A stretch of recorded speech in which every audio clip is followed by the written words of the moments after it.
Silencio, doctor, por favor. La mayoría de los años, esta clase está dividida.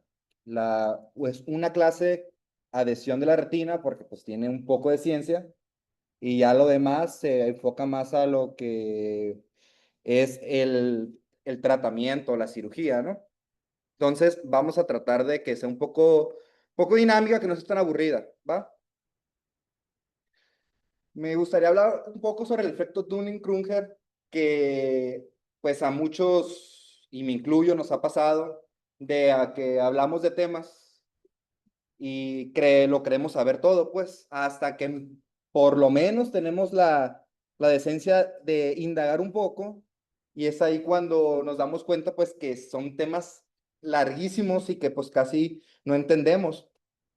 Mientras menos conocimientos tengamos, vamos a estar en la cima del monte de la ignorancia, ¿sale? Lo sé todo. Cuando empezamos a indagar, dices, ay, pues creo que pues parece que hay más. Mientras más va creciendo tu curva de conocimientos, eh, vas aprendiendo un poco más hasta que llegas a una meseta, ¿sale? Es por eso, pues ahí estamos platicando con el doctor Varela, que a veces los más inseguros son los que saben más, pues, porque pues son los que más leen. Un poco de historia. El doctor Jules Gonin, suizo, fue el pionero en la cirugía de desprendimiento de retina. Por 20 años el doctor estuvo luchando para que se le reconociera, y en aquella época lo tachaban de loco, no le creían, el gremio oftalmológico de ese tiempo no le dio su mérito, hasta que se dieron cuenta pues que realmente lo que él decía no estaba tan descabellado. Reconoció que la rotura de la retina era la causa y no la consecuencia, como se creía, del desprendimiento de retina. Es por eso que él inventó una técnica mm, que se llama Inpuncture, que tal cual, que mediante vía escleral, con un objeto caliente, cauterizaba la retina, ¿sale? Y como lo que había comentado, pues duró 20 años, entre 1902 y 1921, en desarrollar todos esos datos, todas esas técnicas, hasta que se le dio su reconocimiento. Tanto así que hay un instituto en Suiza del doctor Jules Conning, y todo el trayecto, de hecho, de su casa a ese hospital, tiene el nombre de él, ¿sale? Y para un poquito de terminología, ¿qué es el desprendimiento de retina? Lo vamos a utilizar para describir la separación de la retina neurosensorial y del EPR, o epitelio pigmentado de la retina. Estos se van a dividir en regmatógeno, traccional, seroso y mixto. Para hablar un poco de epidemiología, pues depende de dónde lo lean, ¿no? Estos datos son de Star Perls, y comentaba que uno de los estudios, uno en 10,000 individuos, mostró que anualmente iba a tener el desprendimiento de retina rematógeno, que es la primera causa del desprendimiento de retina, y en otro que 6,3 a 17,9 por 100,000 individuos, y que en hombres, eso sí está muy remarcado, que la mayoría, la incidencia es más en hombres. Hubo una revisión sistemática que durante 40 años recolectaron datos sobre el desprendimiento de retina, y concluyeron que hay una incidencia de 6,3 a 17,9 casos por 100,000 habitantes, y que van a desarrollar TR bilateral en el 7,23, 26%. Como factores de riesgo, el 50% de la incidencia se encuentra en miopes, en pacientes que van a tener alguna lesión predisponente, como una degeneración en la TIS, cirugía de cataratas, cirugía facorrefractivas, obviamente en miopes, más una ruptura de cápsula posterior. Y estos datos ya son mexicanos, y que el 10% pueden tener un desprendimiento de retina contralateral. También las cirugías pues nos van a dar un porcentaje de probabilidad de también que se suceda ese evento. Y tenemos que del 1 al 8% sobre extracción de catarata intercapsular, hasta el 75% en extracción de catarata extracapsular, y pues la mínima de 1.8 en facomulsificación. Algo que, o sea, no sé si ustedes lo sabían, yo no, que tiene compartimientos el vitrio. ¿Sí lo sabían? ¿No lo sabían? ¿Eh? El cual cada uno de ellos tiene alguna función, y eso más allá hay que saberlo, pues, porque en su momento van a haber doctores que lo omiten, pero lo saben, y no por eso no, pues, lo tenemos que leer, pues. Van a escuchar que les van a decir, no, es que no tiene mucha significancia clínica cuando es una vitrecto, pues depende, pues, qué clase de vitrecto hagas tú en tu vida, pues. Si una de alto nivel o una de bajo nivel, ¿sale, vale? Entonces vamos a tener el espacio de Werge. Este es un espacio pequeño entre la cápsula posterior del cristalino y la cara anterior del vitro, ¿sale? Está delimitado por el ligamento de Wertz. También vamos a tener el canal de Cloquet, que es el eje central, del vitrio. Es un remanente del conducto dialoideo fetal por donde pasa la arteria dialoidea, ¿sale? Tenemos las cistenas retrociliares, aquí las vamos a ver, tienen funciones. Recuerden que el músculo ciliar al final de cuentas sí tiene movimiento, y esto funciona como amortiguación.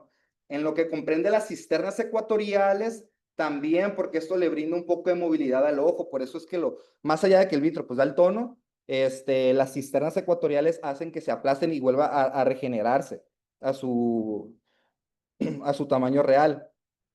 También tenemos las cisternas perimaculares, que esos rodean a la mácula y son relevantes en la patología vitreoretiniana, como como el DVP o el desprendimiento de vitrio posterior. También vamos a tener las brusas premaculares. Esos son espacios avasculares en la región vítrea anterior, implicados en patologías como los agujeros maculares, ¿sale? Y el canal de Hanover, que pues se localiza en la zona, aquí está, entre las zónulas de zinc, justo por fuera del ligamento de Werges, que participa en la estabilidad del cristalino, ¿sale? Un poquito a grosso modo. Y cómo se va a adherir la retina al EPR, ¿sale? La retina neurosensorial está firmemente adherida al epitelio pigmentado, a pesar de que no existe como tal una estructura anatómica directa. Esta adhesión va a estar dada por componentes anatómicos, metabólicos y físicos. En lo que comprende a los mecanismos de adhesión anatómicos, vamos a encontrar la interdigitación, que son las microvellosidades del EPR que se insertan en los segmentos externos de los fotorreceptores, principalmente los bastones, facilitando así la estabilidad física, que no llegan a tener movimiento, y fagocitosis. La matriz interreceptora, que es una sustancia viscosa rica en proteínas, tales como las glicoproteínas y proteoglicanos, que actúan como un pegamento biológico entre la retina y el EPR. También mencionando algunas otras, como la fibulina 2 y moléculas de adhesión tisular, como las integrina, fibronectinas, que ayudan a mantener esta unión. Y algunas otras moléculas, como también ya lo comenté ahorita, receptores de manosa, integrinas y fibronectina. Los mecanismos físicos, la presión que genera el ojo, esto va a estar dada por la presión intraocular. Esta impulsa el líquido vítreo hacia la coroides a través de la retina para el EPR, ejerciendo así una fuerza que la empuja, pues. Y también tenemos la presión osmótica, que esas como sustancias como el manitol o la acetazolamida pueden inducir una deshidratación del espacio supraretineal, lo que mejora la adhesión de la retina hacia el epitelio pigmentado. Y per se, el vitrio, pues que ya lo conocemos, que es el gel que proporciona un efecto taponador que evita el acceso de líquido al espacio suprarretineal. Cuando hay problemas con el vítreo, cuando está, por así decirlo, intacto, no sucede nada. El problema es cuando se empieza a licuar y se genera la sinéresis vítrea o un desprendimiento de vítreo posterior, y eso disminuye la adhesión que tiene la retina al EPR, aumentando el riesgo, pues, de un desprendimiento de retina. Y la gravedad y movimientos oculares, que influyen, pues, en el asentamiento del desprendimiento. ¿Sale? Metabólicos. Aquí va a ser un papel importante el transporte activo. El epitelio pigmentado se encarga de eliminar el líquido del espacio subretineal hacia la coroides, utilizando bombas de iones y mecanismos energéticos. Es por eso que la temperatura también juega un proceso importante ahí, porque si no tenemos no se encuentra una temperatura adecuada, no puede generarse los transportes, ¿sale?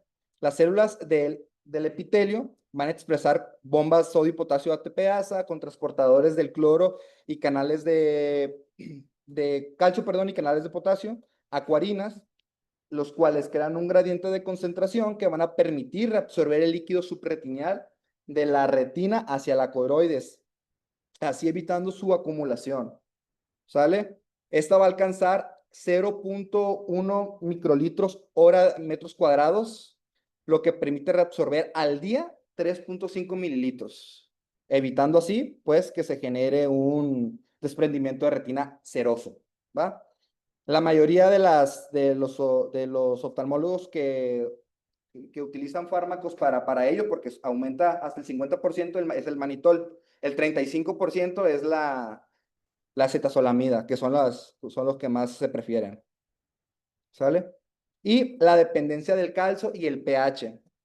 La adhesión pues, va a disminuir al reducir el pH o eliminar iones de calcio y magnesio, lo que sugiere que el entorno iónico puede ser crítico para mantener esta adhesión.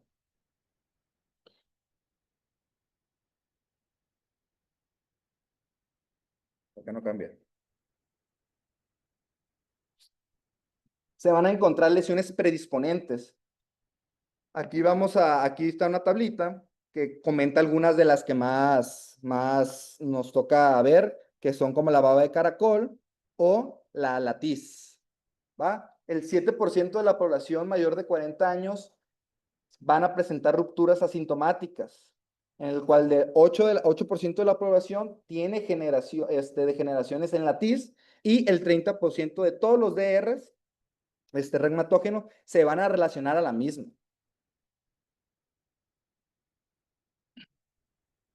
En lo que concierne a la profilaxis de lesiones predisponente, pues existe un factor a tomar, ¿no? Para considerar si se pone láser o no. Ya viendo cuál es el que nos conviene más, si la fotocoagulación o la crioterapia, ¿va? ¿En qué pacientes se pueden utilizar? En pacientes que hayan tenido inicio súbito de los síntomas, presencia de extracciones vitreoretinianas, acúmulos de líquidos, lesiones mayores a un meridiano, presencia de hemorragia vitrea, desprendimiento de la misma, lesiones asintomáticas, lesiones pigmentadas sin tracción y que no se encuentre líquido. Vamos a determinar la fisiopatología de cada uno de los desprendimientos de retina. Vamos a hablar sobre el desprendimiento de retina reumatógeno, que esto ocurre por una ruptura de dispersión completo de la retina que va a permitir el paso del vitro licuado al espacio subretiniano. ¿Qué va a requerir eso? Tres cosas: la rotura interna, fuerza de tracción vítrea y presencia de liquefacción. Aquí Aquí en esta imagen, que está de un ojito derecho, vamos a encontrar un desgarro en herradura, en el cual aquí vemos todo el abombamiento, sí se ve, ¿verdad? Todo el abombamiento por la sinéresis que tenía el vitro de la liquefacción y que hace que nos separe pues la retina neurosensorial del EPR. El desprendimiento de retina traccional, eso se va a deber a fuerzas mecánicas traccionales vitreoretinianas que nos va a separar el EPR de una rotura inicial. Típico en enfermedades como la retinopatía diabética, la retinopatía del prematuro, enfermedad de Coles y de Eales y traumatismos penetrantes. Ahorita también vamos a hablar sobre los traumatismos. En lo que concierne al mixto, que es remactógeno más traccional, esta combina la tracción y una ruptura retiniana. La tracción predispone a una ruptura secundaria, lo que va a permitir que el vitrio licuado entre y separe el EPR de la retina, comúnmente en retinopatía diabética proliferativa avanzada y falciforme. La retina, en este caso, suele tener movilidad, estar móvil y convexa que pudiera llegar hasta la hora serrata. Y por último, la fisiopatología del desprendimiento de retina exudativo o seroso, como le quieran decir. Esta no existe ninguna rotura ni tracción. Es causado por la acumulación de líquido subretiniano debido a la alteración de la función del EPR, que no va a estar cumpliendo su reabsorción del EPR hacia la coroides y se va a producir o va a tener una producción excesiva de líquidos por inflamación, tumores o una hipertensión maligna. Y nos menciona ejemplos como escleritis, coriopatías, pues la serosa central, una de las más comunes, o neoplasias.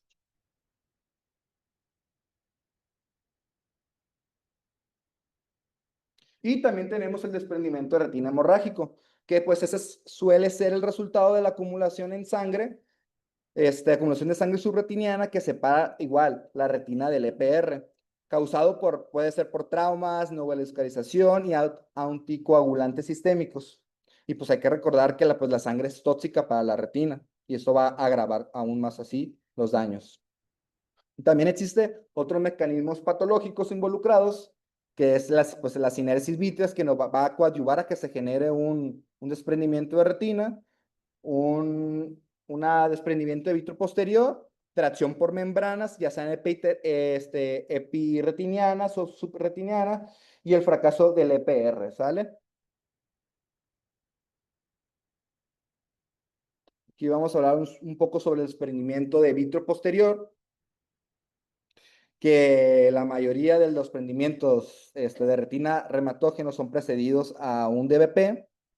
Estábamos comentando sobre la sinéresis, que pues es un factor de riesgo y esto, el 27% de las personas que ronden entre los 60 y 69 años, pues van a padecer de la misma y llega hasta el porcentaje del 63% en mayores de 70 años. Obviamente también existen otros factores como la cirugía de cataratas, miopías magnas, inflamación y traumatismos. ¿Qué va a presentar el paciente? Vamos a tener una agudeza, podemos tener una agudeza visual conservada o a menos que llegue a tener un compromiso macular, ¿sale? Puede tener miodesiopsias, las tracciones vítreas sostenidas nos pueden crear fotopsias y me voy a adelantar hasta, hasta acá, porque también los síntomas que va a presentar los pacientes puede ser visión borrosa, destellos, moscas volantes, miodesiopsias, como estamos comentando ahorita, sombras o caídas de un telón, que son de las cosas que más nos refieren los pacientes, pérdida de la visión periférica, pérdida de la visión central si está comprometida la mácula y metamorfopsias. Vamos a encontrar signos tanto como en el segmento anterior y el segmento posterior. En el segmento anterior vamos a encontrar celularidad, sinequias posteriores y teóricamente la pio disminuida. Ahorita vamos a ver sobre un síndrome que hace que aumente la presión intraocular. Y en el segmento posterior vamos a encontrar células pigmentadas por detrás del cristalino, que es conocido como el signo de Schaeffer o Schaffer, en caso de que un desgarro lesione un vaso puede haber hemovitrio, ¿sale? ¿Qué signo podemos tener? Defecto pupilar aferentes, podemos, en DRs antiguos se pueden encontrar sinequias, poscataratas, tindal, uveitis, células inflamatorias, que es un valle de riesgo de BPR, y teóricamente lo más común es que encontremos la PIO baja. Pero tenemos el síndrome de Schwartz-Matsuo, que se produce por un desprendimiento de retina regmatógeno con elevación de la PIO por depósitos de fotorreceptores y células inflamatorias que van a obstruir la malla trabecular. Signos de cronicidad. Vamos a encontrar quistes intrarretinianos, líneas de demarcación subretinianas pigmentadas, fibrosis subretiniana y, por último, tisis bulbi. Para ello, tenemos que mencionar las leyes de Linkoff, ¿va? Donde el 98% de los casos, la rotura primaria se encuentra a 1 hora y media del borde superior. En el 93 de los casos, la rotura primaria se va a encontrar dentro de un triángulo cuyo vértice está en la hora serrata y cuyo lado se extiende 1 hora y media a cada lado. Los desprendimientos inferiores, el 95%, al lado superior del desprendimiento indica que el lado de disco se encuentra en una rotura inferior. Y por último, que tenemos el desprendimiento ampolloso inferior. Las ampollas inferiores en un desprendimiento reumatógeno se originan en una rotura superior. Eso para ubicar dónde está el regma. Pronóstico. También se revisó un estudio japonés que nos comenta que máximo para una evolución o un pronóstico bueno para el paciente es operarlo. Por lo mejor sería antes de los 3 días. Pero pues también demarca que se puede extender hasta una semana, ¿sale? La agudeza visual preoperatoria es uno de los factores que más determinan la agudeza visual posoperatoria. Al resolver un DR reumatógeno en la primera semana, comentan que el 50% pueden llegar hasta un 20-50 en agudeza visual. Y ya entrando a cuestiones de resolución, a cuestiones de cirugía, vamos a encontrar las más típicas, que es la cirugía escleral mediante un cerclaje, la vitrectomía pars plana y la neumoretinopexia.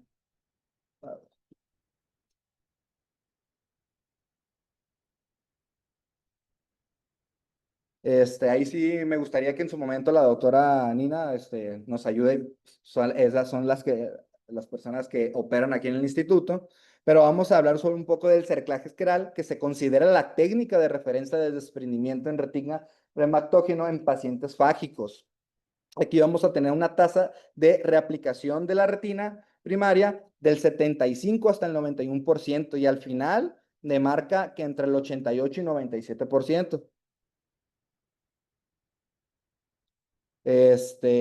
Vamos a encontrar pues que se va a hacer una peritomía, se van a ubicar los músculos extraoculares y se va a colocar una banda pues que va a demarcar y va a hacer que crezca la longitud axial para así tener un poco más de reaplicación de la retina. La mayoría de las veces se usa combinado, ahorita también vamos a hablar de eso, pero también hay que considerar en qué personas o en qué casos no se debe utilizar un cerclaje, que van a ser desgarros posteriores al ecuador, desgarros gigantes, opacidad en medios y desprendimientos de retinas complejos, al igual que en pacientes con glaucoma.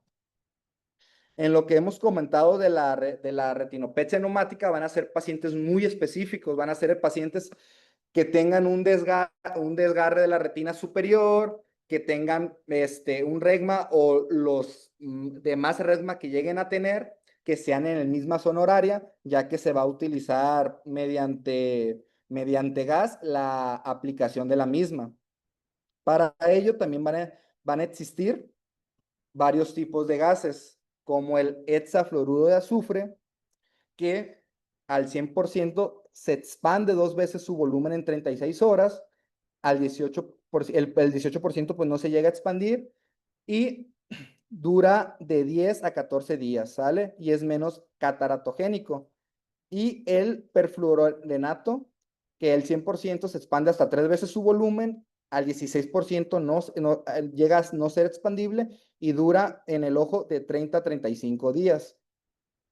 y el perfluoropropano, que al 100% se expande 4 veces su volumen en 72 horas, el 14% no es expandible y llega a durar del 55 a 65 días en el ojo humano, pero pues es el más cataratogénico.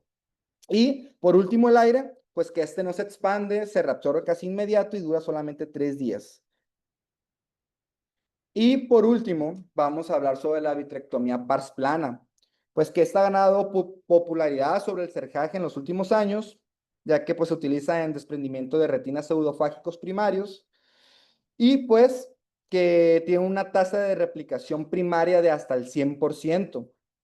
¿Cuáles son los objetivos generales del manejo quirúrgico? La limpieza de la opacificación vítrea, el alivio de la tracción vitreoretiniana, la reaplicación obvio de la retina y la prevención de recurrencia de neovascularización. ¿Qué perspectivas vamos a tener de esta cirugía? Pues que la mejoría visual llega hasta el 45% al 72% de los pacientes intervenidos, llega a tener mejor agudeza visual, encontramos una reaplicación macular de hasta el 75% y a los pacientes pues les llega muy bien su agudeza visual de 20 a 200 o mejor en el 67% de los casos. ¿Sale? Como habíamos comentado, pues esto varía mucho de la agudeza prequirúrgica, que pues es uno de los factores que más predisponen para ver cómo va a ser el resultado después. Un poquito sobre consideraciones quirúrgicas. Vamos a comentar sobre el riesgo que tiene el hacer una ruptura de cápsula posterior, que eso pues vamos a ver todas las consecuencias. Creo que la próxima semana cuando den la sesión general también va a tener riesgo de glaucoma neovascular.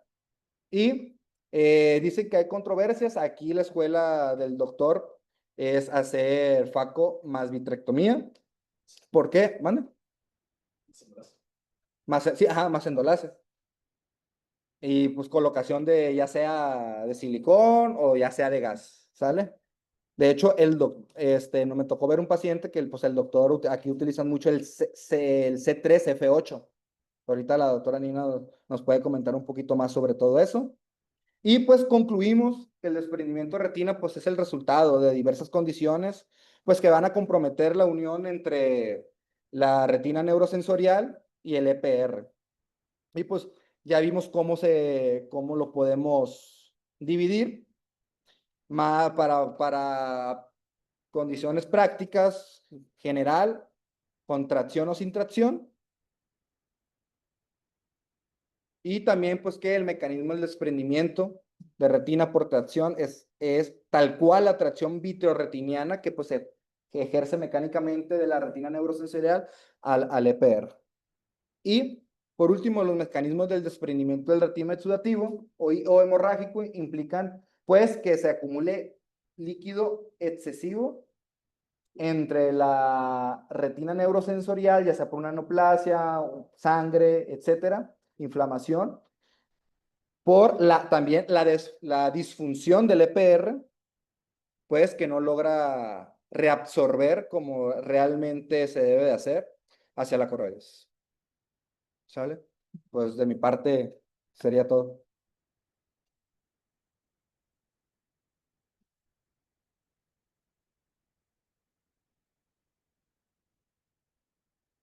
Doctora Janina.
del paciente a través de un trocar. La vitrectomía en seco, identificamos dónde está la lesión causal, le realizamos crioterapia, así es la escuela esta. Realizamos crioterapia y colocamos gas diluido, C3F8. En la dilución se debe llevar el gas, se toman 2.8 cc del gas y se lleva 20 cc, ¿ok? Y se coloca intravítrea o en cavidad vítrea. Esa es una de las técnicas que utilizamos. La otra es la retinopexia neumática o neumoretinopexia, en donde pues identificamos la lesión, ¿okay? Realizamos crioterapia, ¿okay? No usamos una banda, ¿okay? Y colocamos gas en cavidad vítrea. El gas siempre va diluido porque si no lo diluyes, pues el riesgo de que aumente la presión intraocular o que el nervio óptico se vaya, pues es mayor. Y ya la facovitrectomía, pues se utiliza en pacientes con desprendimiento de retinas complejos. Recordar que el cerclaje o la retinopexia convencional tiene sus indicaciones. Uno, que sean desgarros múltiples, ¿ok? Esa es la indicación de una retinopexia convencional, que los desgarros sean múltiples y que estén en diferentes sitios horarios, ¿ok?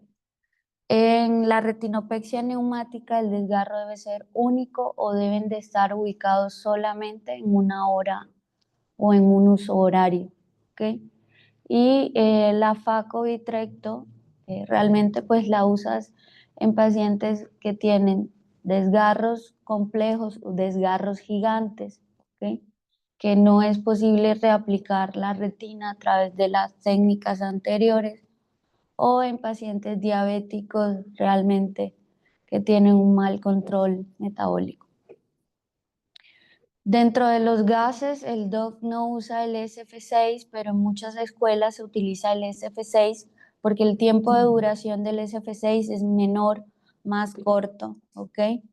Y la recuperación visual es más rápida del paciente. Entonces, algunas escuelas utilizan el SF6. El taponamiento de aire no lo utilizamos sino en las facovitrectos. ¿Por qué? Porque pues en los desprendimientos de retina de causa reumatógeno necesitas un tamponador más eficiente, ¿ok? Y el otro tamponador que no hablaste es el silicón. El silicón es el tamponador ideal que utilizamos en pacientes que tienen desprendimientos de retina traccional o básicamente en diabéticos, aunque aquí la escuela utiliza gas.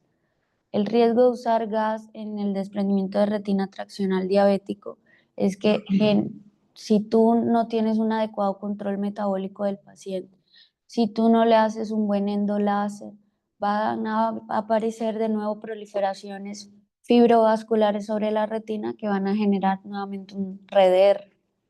O cuando no identificas de forma adecuada un desgarro primario, pues también tienes un riesgo de presentar RDR, que es lo que falla muchas veces en la cirugía de retina, que no se identifica de forma adecuada el desgarro primario, y pues esto nos lleva a utilizar un tamponador que cuando ya vienes a valorar de nuevo al paciente al mes o a las 6 semanas, pues tienes un redesprendimiento de retina.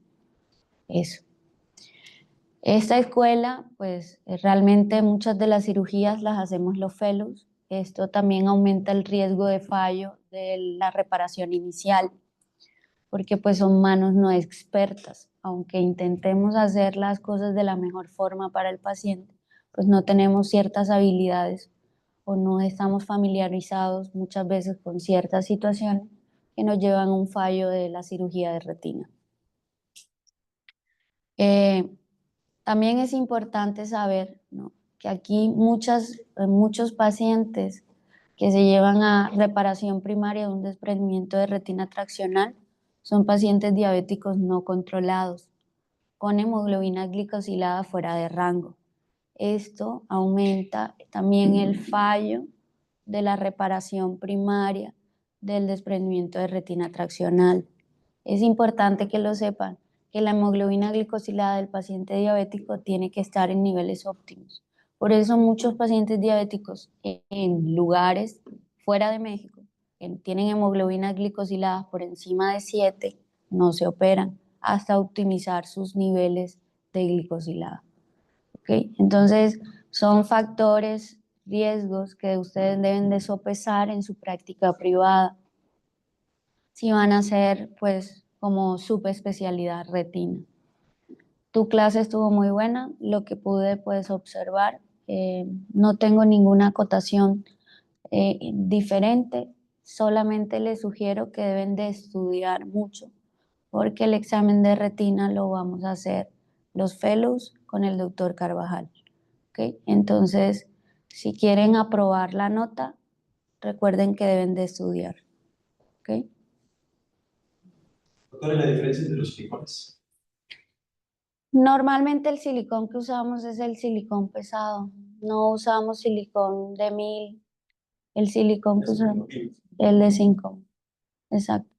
Porque pues ya no se usa realmente, no hay reportes o publicaciones ya donde se utilice el silicón de 1000. Es debido pues porque el silicón debe ser un sustituto vítreo pesado que genere el efecto tamponador o sellante, que es lo que buscamos al dejar un sustituto en cavidad vítrea. ¿Ok? En cuanto a la indicación de la resonancia neumática, Desgarro único, superior. O ubicados en un uso horario, en una sola hora de uso horario. El tamponador en desgarros inferiores siempre debe ser el silicón. El doctor Carvajal usa el tamponador gas y los manda en posición murciélago, pues esa hace parte de su práctica privada. Pero en la literatura ustedes siempre van a encontrar que desgarros inferiores siempre debe utilizarse aceite de silicón. ¿Ok? hay una maniobra que se utiliza en la El steam roller. El steam roller es la maniobra que utiliza, que es para ubicar el desgarro inicial y drenar el líquido subretiniano que se acumula en el sitio del desgarro. El steam roller es colocar al paciente inicialmente en la posición contraria a donde está el desgarro inicial y se van haciendo movimientos horarios o antihorarios dependiendo de la afectación o la localización del desgarro o los grados de extensión del desgarro. Esta maniobra puede durar básicamente 2 horas, pero aquí pues la maniobra la utilizan en 40 minutos o menos. ¿Okay? Y lo otro es que dependiendo del sitio, la localización, el paciente debe dormir. La posición face down o cabeza al piso es la indicación de la retinopexia convencional, retinopexia neumática en ciertas patologías o la utilización de gas en cavidad vítrea. hay una ligera incidencia en la formación de membranas de retiniana después de varias cirugías por el seguimiento. ¿Hay algún protocolo en el cual No existe ningún protocolo existe para evitar la aparición de la membrana epirretiniana luego de la cirugía vitreoretinal. La membrana epirretiniana aparece casi en un 90% de los pacientes que se someten a cirugía vitreoretinal. Incluso solamente puede ser en una cinéresis vítrea, ¿ok? Pero no sé, no es como, por ejemplo, después de tantas cirugías o después de ciertas No, en la primera cirugía puedes tener ya la aparición de una membrana epirretiniana. Lo cierto es que el aumentar o las múltiples cirugías aumentan mayormente la probabilidad de que la membrana epirretiniana aparezca. ¿Okay? Pero en la primera cirugía puedes ya tú observar un paciente que sometes a faco-vitrecto por una hemorragia vítrea, a las 12 semanas puede tener una membrana epirretiniana. Entonces, debaten la realización de la limitorexis en el desprendimiento de retina. Entonces, hay algunas escuelas que indican la realización del limitorexis y otras escuelas no. La escuela del doctor no indica la realización del limitorexis en desprendimientos de retina. ¿Por qué? Pues obviamente también hacer una limitorexis aumenta el riesgo de que en manos inexpertas generes una iatrogenia. Puede ser la aparición de un agujero macular o la atrofia macular per se propia de la limitorrexis. ¿Okay?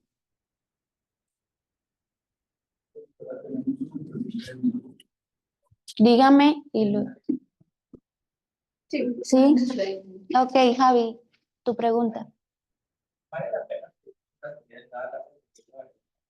Depende, si tienes una opacidad de medios, ok, en donde no puedes visualizar la cavidad vítrea, pues sí, porque la ecografía va a ser útil para definir primero qué tipo de desprendimiento de retina puede tener tu paciente que tenga una opacidad de medios.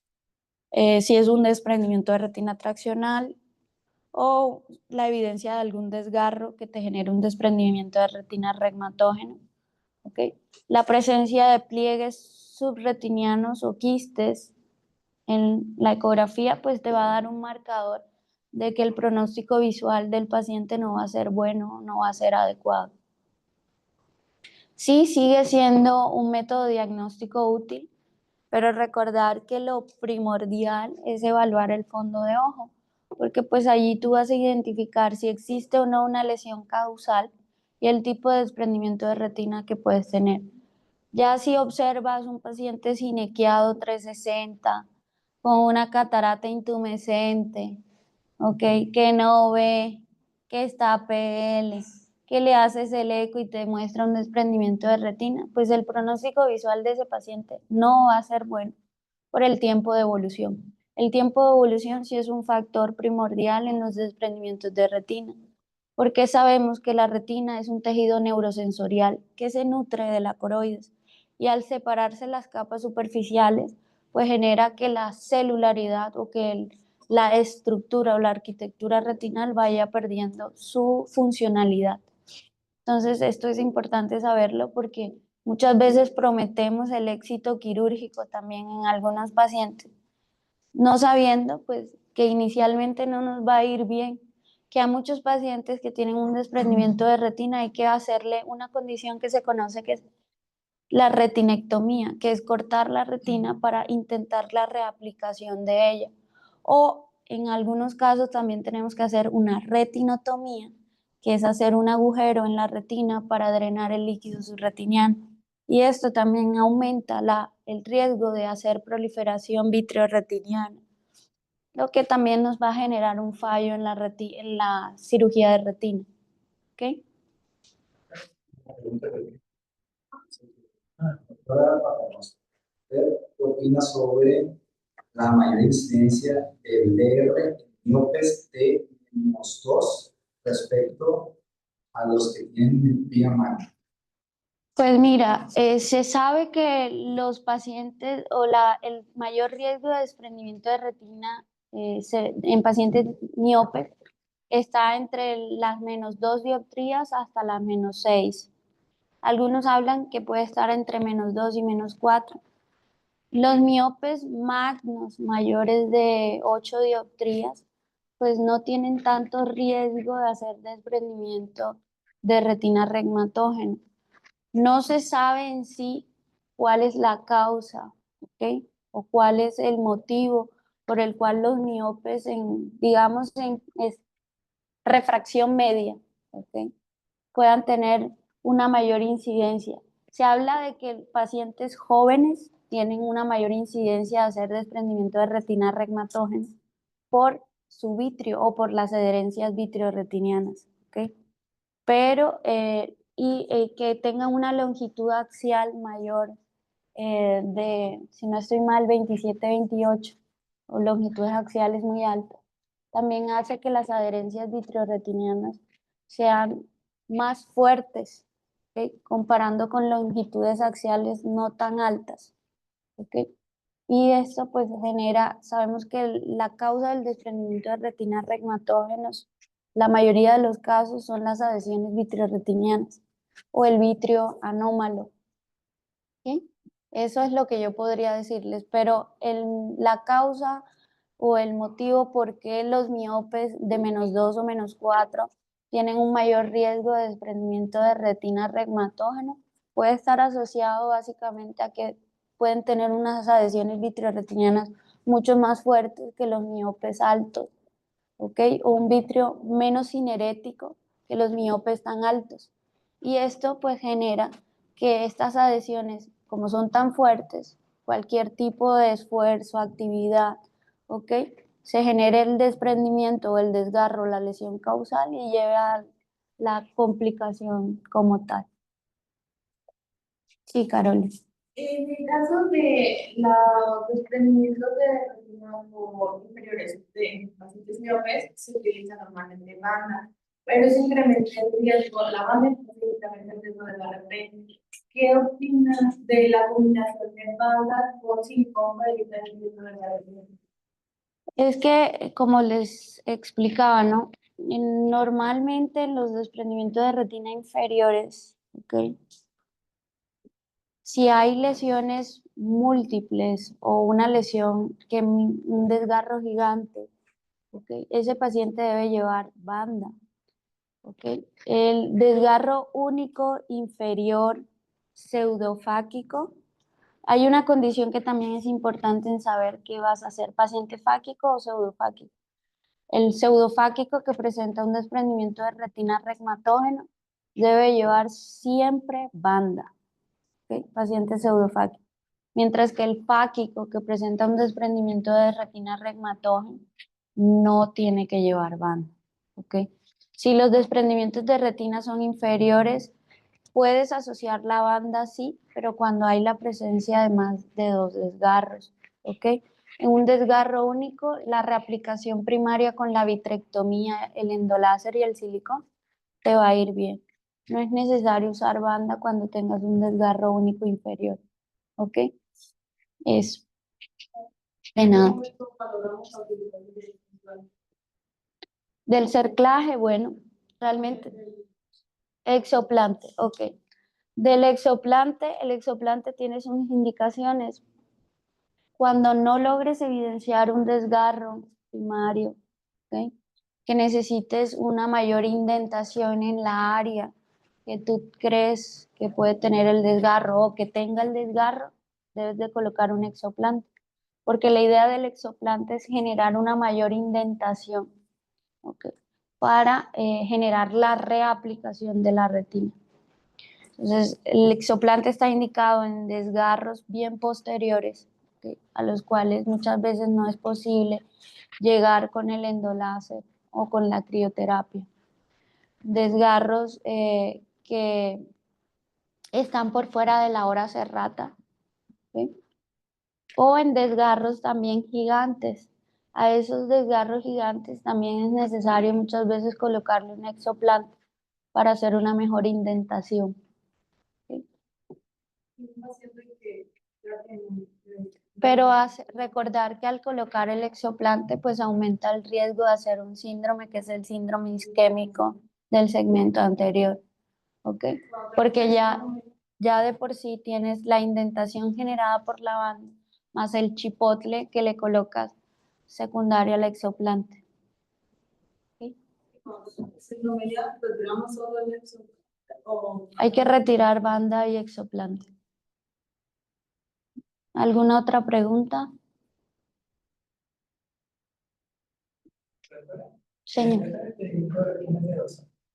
O sea, yo que múltiples causas, como el meningitis posteriores, el nombre que usted también me pasa tratamiento conjunto.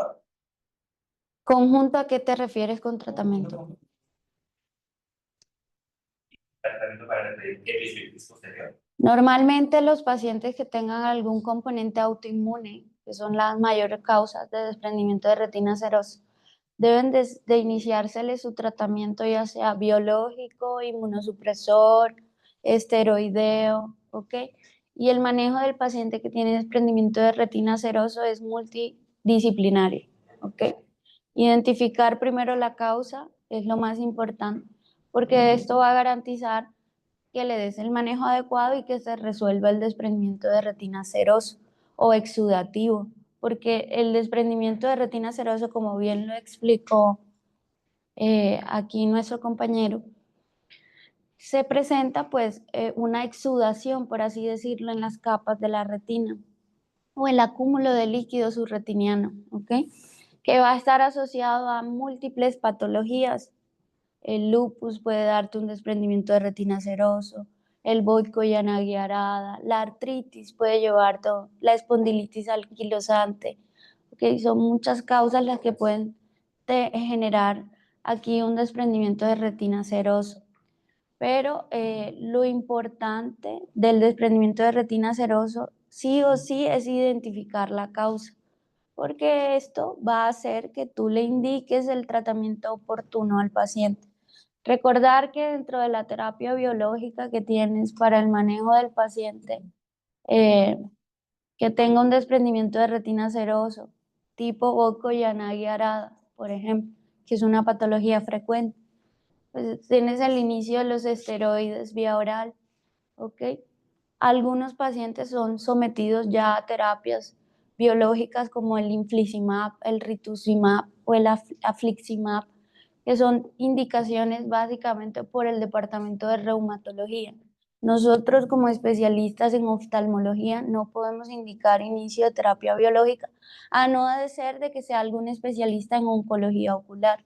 Ellos sí tienen indicación de inicio de terapia biológica en mi país, ¿ok? Aquí no sé cómo lo manejan, ¿ok? Eso. César, muy buena tu clase. Espero que hayan aprovechado la clase.